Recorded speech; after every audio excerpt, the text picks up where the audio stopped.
Riders, fans, welcome to the post-race show.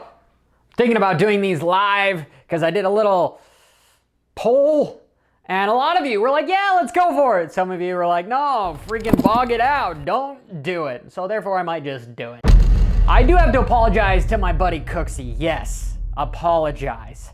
Because on our live show called The Shit Show that premieres noon every Friday, I was telling him that there wasn't going to be any ruts in the middle because of the rain.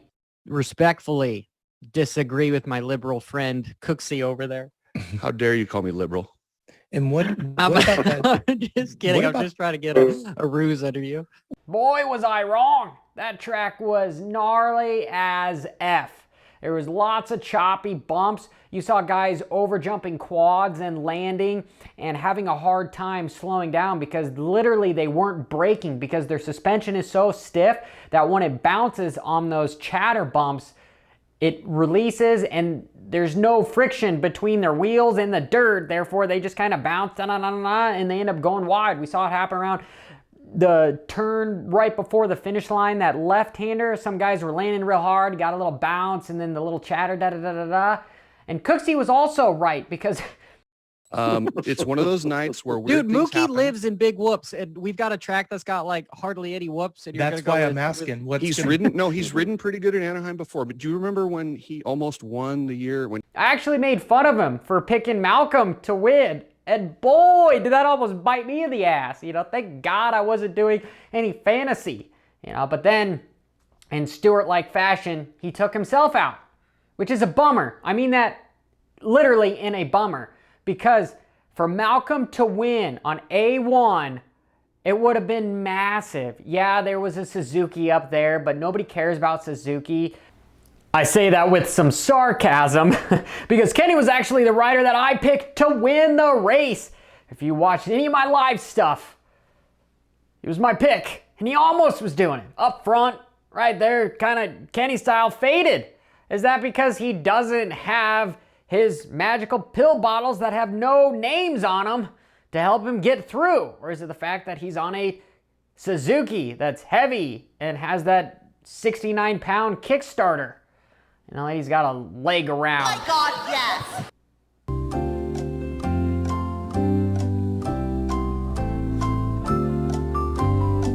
But I do think it's ironic that he's the only guy with the progressive sticker on his shrouds. All the other Twisted T bikes that didn't qualify, yeah, they had some mishaps in the LCQ, have got Twisted T. I've got a conspiracy. Yes, Johnny has a conspiracy. Kenny's getting all the factory parts.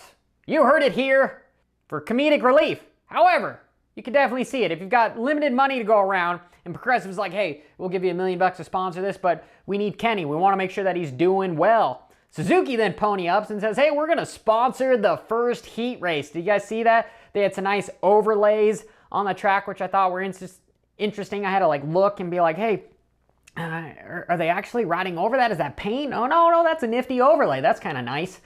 And while we're at it with the track, how about that whoop section right there in the middle? It was a bad idea, wasn't it? It seemed kind of like a bad idea. It was cool. However, all the crashes happened on the inside. If you watched my track analysis before it got demonetized from Feld Entertainment for copyright infringement, yeah, saying I didn't add value to the video. I thought I added a lot of value. I told you guys what was up and what was going to be a quad, what lines were going to do what. Anyway, I digress. I was saying, it's a bad idea. It's going to pinch off too quick. We had guys like Forkner catapult, guys like AC almost go down real hard. Lots of shit happened on that start. It was also interesting to hear Jet talk about his factory ECU mishap where it disengaged. And I believe he's gone from like a vortex ignition to get ignition, and it was failing on him. But it ended up working out in the main event when it counts. Speaking about when it counts, Cooper Webb, if you get my gist here, I'm jumping around. Cooper Webb surprised the hell out of me. Now that he's back with the Baker's factory, he's on the juice, and whatever that juice is, you know, whether it's just ego juice, he's got it going. I love him. I called him the general, where he just hunts you down.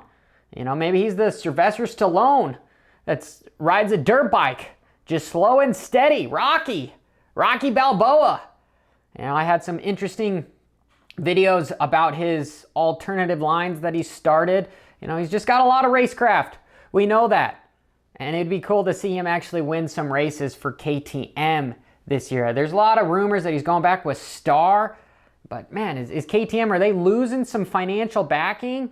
Or are they just losing it all together? I don't know. That's something that we should talk about in the comments. Speaking of the community, I have to say, I appreciate every single one of you. A lot of you have been choosing to subscribe. I've noticed the bump. It makes a difference whether you think so or not. Even liking the video helps a bunch. So while you're at it, why not just do that right now? Back to the track. This whole unification with SuperMotocross, I like to call it Super Duper Cross, not being negative, but just because I'm kind of a comedian, it sounds cool. Super Duper Cross, right? Because you got a couple playoffs, you got this massive money race. It's really only good for the factories and the top dogs, which as a viewer, yeah, I want to see the factories and the top dogs fight it out for money. Ideology that you've got to race all the races, there's a loophole. You just have to win a race. I believe Tomac's pretty much qualified for the playoffs by winning that race. Yeah, he'll have to qualify at the playoffs, but I believe with the rules. Yeah, the rules are stating top 20 from Supercross and Motocross automatically qualify, but I believe if you win a race, you also qualify. Duffy said himself, as far as unification, I'm using that word unification because what it means is when things come together. However, the rules don't come together. You've got different Supercross and Motocross rules. It needs to be a unification of the rules. I've asked people about, hey, if somebody gets on probation in Supercross, does it transfer over to Motocross? And as of right now, I don't believe so. It could change. If you're going to make this whole unification of a Super Duper Cross, you need to have the same rules. If you expect guys to race both series and then have a championship at the end, it's kind of silly to have two different sets of rules, don't you think? It does. But I understand, I guess if I'm thinking logically, that maybe because they're taking the top 20 from Supercross and the top 20 from Motocross, you should have two different rules. It just kind of makes it kind of confusing. So this is the first year. Yeah, they're going to shake some things out. The playoffs are going to be effing awesome. The Monster Cup, which is basically what that final cup is going to be. I'm calling it the Monster Cup because it's the big $1 million deal. It's going to be sick. It's going to be sick. It's kind of a bummer that none of the privateers are going to be able to be a part of it and have the influx of money because all the money is coming towards the end of the series.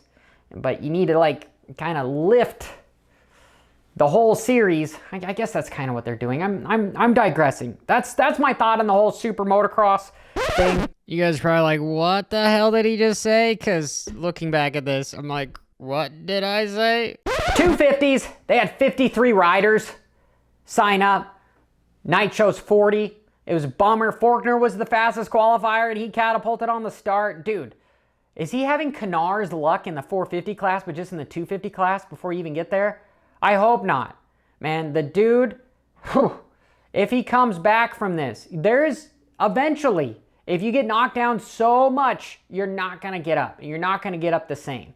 And in order to win races, you've got to put yourself out there. You've got to ride the edge. And for some silly reason, Faulkner keeps running into people that are making mistakes for him. You know, it's not his fault, really, as to why he's crashing. I did have a crash analysis where I did ironically blame him for what happened, but there's two sides to every story. If you're going to be logical about it, it wasn't entirely his fault. Speaking of the 250s, how about the Club MX guys?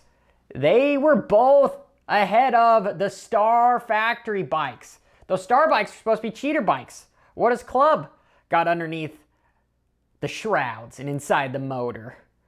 These could be some pretty good motors too. But I'm incredibly impressed with Enzo Lopes with how he's been riding. So I want to look out for him coming during round 2, just in the series. He surprised the hell out of me. 450s. I didn't even know Joey Savatgy. If you watch the shit show we were talking about, Joey Savatgy had no idea he was even racing. And Carmichael stated that, hey, he had some deals, but he wanted to do his own thing. Like, okay, they must not have been that good of deals, because doing your own thing is not cost effective whatsoever. Nobody's going to do their own thing unless you're crazy, like somebody like Chad Reed or Jet Lawrence, where you decide to bring your own rig. We all know how that ends up. You spend a whole lot of money and you don't get to focus on racing. You got to have so many hats that you get tired of wearing hats. You get confused and then you get burnt out real fast. It takes a village. Racing a dirt bike is like raising a kid. It takes a effing village. So, kind of cool to see Joey come out swinging and Bam Bam getting the whole shot and running up front for as long as he did, but then faded back. That was interesting. Very interesting. Were we all surprised that Tomac ended up taking it home? No, you can't bet against Tomac. I said it, that he's like a fine wine. The older he gets, the better he is. Man, and he's got that stern look on his face. Somebody that you just don't know if he's going to punch you in the face or if he just doesn't understand what you're saying. It's just poker face 101. You know, remind me never to play poker with Tomac, because, you know, I'd give it away all the time. I'd be like, got 3 6s. Got 3 effing 6s. Somebody'd be like, Johnny, you need 4 cards. And then I'd be like, do I know how to play poker? Sure. I know how to play poker. I just got to Google it. And, you know, there's an app for that. The confidence, I'm switching gears, the confidence of Chase Sexton, the leader for Honda. Actually pretty impressed with Colt Nichols finishing 6th. Got out of getting in trouble and finished strong with a 6th place. Kenny, you know, was right up there and then just kind of faded backwards, which is a bummer. But hey, it's one race of 17. Again, back to the whole super duper cross thing. If you're going to make the championship, you need to make it kind of mandatory that everybody races everything. But I believe they're never going to do that, because if you don't have big guys like Kenny and Eli and Sexton racing Webb the final, who really wants to tune in? You're going to lose your audience, essentially. Back to Chase. Dude comes out with confidence. He bumps Malcolm, which is one of the bigger guys on the track. So if you're going to bump him, make sure you bump him pretty good, because either Barsha him, just T-bone the hell out of him, make sure it sticks, or you just have a strong elbow in there, and Chase had a strong elbow. The track was nuts. It was super gnarly, super technical, looked scary as hell. I'm surprised those guys were able to finish 20 laps on that freaking track, especially doing all the jumps. You know, the only thing I felt like I could have been comfortable with is doubling through the whoops. You know, that was the only thing that looked somewhat not super scary. Maybe not quad through the whoops like we saw some guys with McAdoo and pretty much the rest of the field as they started wheel tapping. You know, I got a video about that if you guys want to check that out as well. Forgot about Kawasaki's savior when it comes to air conditioning. No, it's not AC. We're talking about sweatpants. Yes, I'm calling them sweatpants because Jason Anderson, it's a shitty nickname, I know. You know, the analogy is that when you feel comfortable, you get in a pair of sweatpants and you can still get shit done, right? Whether it's cleaning, anyway, all sorts of stuff there. Go to the grocery store, buy whatever the fuck you want, all that stuff. Anderson is able to get it done. Usually he is wearing sweatpants because his pants are hanging, you get to see his ass all the time, jersey's sticking out. It didn't really work out for him that well. He kept making some mistakes. And he's still alive, but is he concussed? He had a mishap during practice, which he landed on his head, and then was trying to get around Kenny, and instead of making the move by using him as a berm, kind of just low-sided. The traction lost it. I do suspect that this guy is going to win some races. However, he's going to need to keep it on 2 wheels and have good luck. Because a guy like Tomac is going to be difficult because of the freaking poker face. When that guy is on the edge, you don't know it because he looks smooth. He could do this all day, every day. He's a machine. It's probably going to come out that he's Iron Man with the mechanical heart because he just never stops. And I'm closing the iPad And you know what that means? That means that this video is done with. So it's the part where you continue to watch so that the algorithm knows that I'm kidding. Till next time, make sure that you check out the live show where we have a guest every Friday, noon Pacific time. Ask some questions in the chat room. It's just a sheer shit show. It's a bench racing at its finest, but it's unfiltered, and we like unfiltered. Cancel culture nonsense, we don't like that stuff. Anyway, keep it WFO. Barada-da-da-da-whoa.